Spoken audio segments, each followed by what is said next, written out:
میرے نبی پاک علیہ السلام نے فرمایا قبر میں رہنے والا مردہ اس طرح ہوتا ہے جس طرح دریا میں ڈوبنے والا کشتی اور سہارے کا انتظار کرتا ہے، قبر میں لیٹا ہوا دعاؤں کا انتظار کرتا ہے۔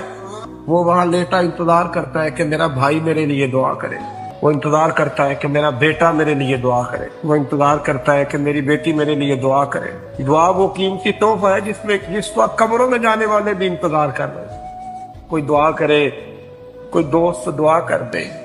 اگر کسی کے بچے لیٹے ہیں تو وہ ماں باپ کی دعاؤں کے منتظر ہیں، دوست لیٹے ہیں تو دوستوں کی دعاؤں کے منتظر ہیں۔ اور میرے نبی کریم علیہ السلام نے فرمایا جب تم دعا کرتے ہو اس طرح دریا میں ڈوبنے والے کے ہاتھ سہارا آئے تو اسے خوشی ہوتی ہے، قبر والے کے پاس دعا پہنچتی ہے تو اسے خوشی ہوتی ہے، ان کے لیے دعائیں کریں۔